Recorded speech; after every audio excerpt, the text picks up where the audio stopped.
Hello, everyone. It's me, Bobbie D. It's Tuesday, and it is definitely time to talk. Tuesday Talks with Bobbie D is sponsored by Vibrant Souls Health and Wellness. You can find them on Instagram, or you can email them at vibrantsouls@gmail.com. Tuesday Talks with Bobbie D will begin in just a moment.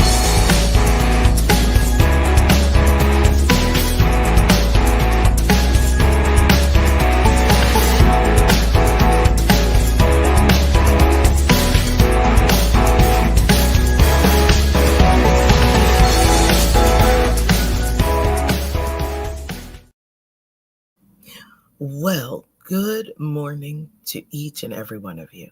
Thank you so much for joining me today. And as I'm sure, I'm just going to get right into it. I am wearing my loved T-shirt, loved Romans. What is that? 5:8. Because I'm sure that yesterday depending on where you are in the world, you woke up to the news of Pope Francis passing. He was 88 years old. But the one thing at that point that none of us knew was how he passed. So, and of course, there are other things still, I don't really want to say looming, but being worked out and trying to find out who will be the next pope. So the gentlemen have to come together, and I found out some fascinating information that I'm still trying to work out in my head about how it is they basically go behind doors and they stay behind these closed doors for 4 days. I believe it's either 4 or 5 days. And then, and this is the conclave. And then what happens is they take several, this is trying to, I guess the best word to say is to elect, I guess, a new pope. So they go into this conclave behind closed doors, and it's just the priests, I'm assuming is what it is, and they vote on who they believe should be the next pope, who should be the successor. And then I believe they vote 4 different times. And what's interesting is they'll vote one time, and let's just say that they didn't really come to a proper decision. I guess that's the best way to say it. Black smoke will come up out of the I guess it's a conclave. I'm going to Google right here while you're with me. The meaning of conclave. Yes, a private meeting. In the Roman Catholic Church, the assembly of cardinals for the election of a pope. And it's the meeting place, a conclave. And so they go, and then in the conclave, whenever they have a vote and the vote is not even, I guess it's the best way, then black smoke will billow out of the conclave each time until they decide on who the pope is going to be. And then once they decide who the pope will be, then plumes of white smoke will come up through the conclave. So that's very interesting. That's something I did not know. I was never a political person, I guess I could say. Popes aren't technically political, I guess, but I've known who the popes were as I was coming up, but I didn't know anything about all of this. And speaking of, here at the CCI radio show and podcast, we mourn along with the loved ones, all who loved, and the Catholic religion who loved and followed Pope Francis. He was amazing. And it was actually so funny that you could actually say that a pope is cool, I guess you could say. But he was absolutely an amazing man. He was 88 when he passed. He was born, he obviously was not Pope Francis when he was born, but he was born Jorge Mario Bergoglio, born December 17th, 1936, and passed away yesterday, Easter Monday. He was, of course, the head of the Catholic Church and sovereign of the Vatican City-State from 2013 until yesterday. He was the first pope. Now, this is what's so fascinating about Pope Francis. He had so many firsts. It unbelievable. Just a trendsetter, just absolutely amazing. So I'll start with, he was the first pope from the Society of Jesus, the Jesuit order.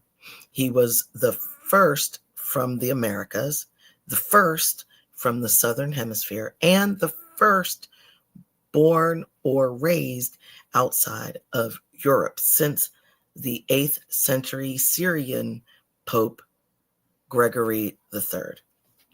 He was born in Buenos Aires, Argentina.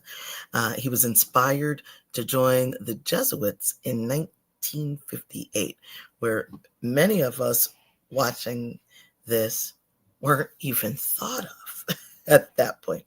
Our parents hadn't even met yet at that point. And he was recovering from a severe illness. Now, what's interesting about them, speaking of that severe illness, from what I understand, he had a part of his lung removed. So that's very fascinating how towards the end, which is something that we thought is what was going to take him, and what we believed before hearing the news, we believed that's probably what took him, because as I'm sure you've heard in the news, that he was, of course, having breathing problems because he had bronchitis, which then turned into pneumonia, which then turned into double pneumonia. So he was having a very, very difficult time breathing. And, but believe it or not, that is not what took him from us. Following the 1958, after recovery, he was ordained a Catholic priest in 1969, and from 1973 to 79, he was the Jesuit provincial superior in Argentina. He became the Archbishop of Buenos Aires in 1998 and was created a cardinal in 2001 by Pope John Paul II. Now that's the one I really remember. That was another pretty cool pope from what I remember. That was quite a long time ago. Yes, it was quite a long time ago. But yes, he was created. It was created a cardinal by Pope John Paul II, and then following the resignation of Pope Benedict XVI on February 28th, 2013, a papal conclave elected him as his successor on March 13. Now, this is what's also extremely wild. He chose the name Francis, because remember his real name is Jorge, as his papal name in honor of Saint Francis of Assisi. He was, throughout his whole public life, he was noted for his humility, his emphasis on God's mercy, international visibility as Pope, concern for the poor. His great dialogue, I mean, there's just so much. He was the first um, uh, pope to, and he was quite, um, I guess you could say liberal. I guess you could say liberal in terms of um, the way he lived. He didn't want to live in a big fancy, whatever it is that they have for the popes. He rather than live, um, he let me see. He chose to reside in the Domus Sanctae Marthae, in other words, House of Saint Martha, guest house, rather than in the papal apartments uh, of the Apostolic Palace used by previous popes. He made women full members of the Roman Church. He maintained that the Catholic Church should be more sympathetic towards the LGBTQIA people. Stated that although blessings of same-sex unions are not permitted, the LGBTQ individuals can be blessed as long as blessings are not given in a liturgical context. He was a critic of unbridled capitalism, consumerism, overdevelopment. He made action on climate change, and he was just absolutely unbelievable, just an unbelievable force. And some of the things, this was something that Sam C and I did not know. He would be out in the crowd, and what I find absolutely amazing is that if somebody was like, "Hey, Pope Francis, will you take a picture with me?" Sure. And he would be posing for selfies. That is unbelievable. So just he just wanted, even though he knew he had this big responsibility and this big title, he just wanted to be a regular person. He rode the bus. He didn't want his cavalcade to be like, stuck in this car. And so they had what they called the Pope Mobile. And it was like an open aired vehicle where, people would tool him around and just amazing. He did some absolutely amazing things. And I know that he is with God now, and God is saying, "Well done, my good and faithful servant." And I know that that's all that Pope Francis wanted to do. And that's what we all should want to do. Okay, of course, we're not all going to be the Pope, right? We're not all going to be, it's just not going to happen.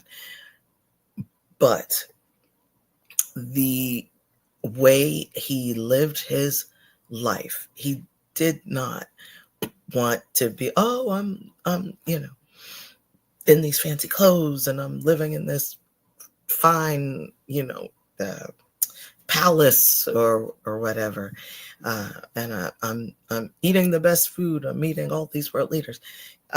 Yes, he met with world leaders, of course, but he just wanted to be a common person.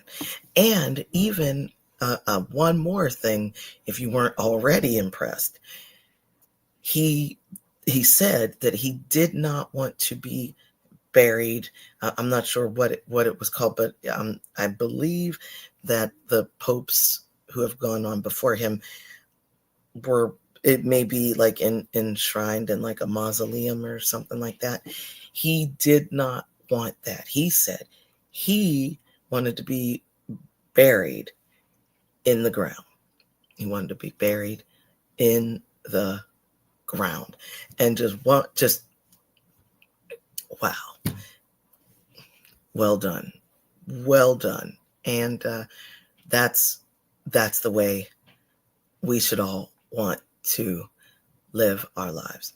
We here at the CCR Radio Show, Pandemic Press Publishing and Media, mourn the loss of Pope Francis, and we pray for the conclave as they try to figure out who the next Pope will be.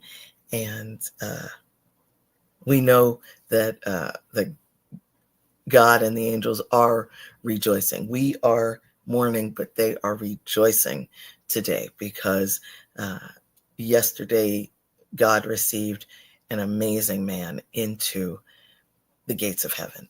So, yes. So we certainly hope that you learned a little something, and the information on Pope Francis, please, please, please. There's so much to read about him in the news.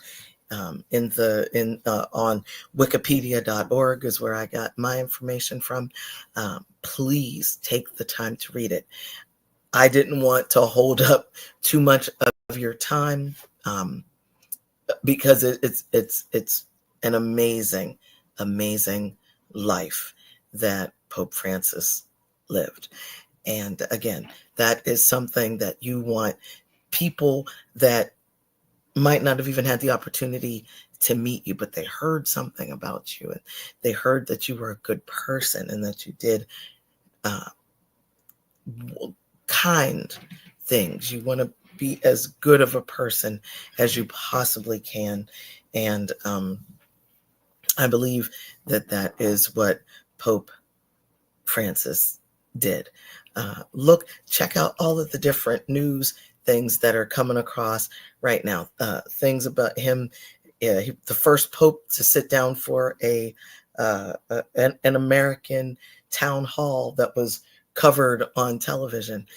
David Muir, type in his name. He spoke about it. He was the one that was hosting it, and a young lady stood up who was going through this rare skin condition, and the Pope found out that she loved to sing, and he asked her to sing, and she did. You know, she was in tears and just amazing. So check out wikipedia.org, type in Pope Francis, watch all the wonderful news stories about Pope Francis.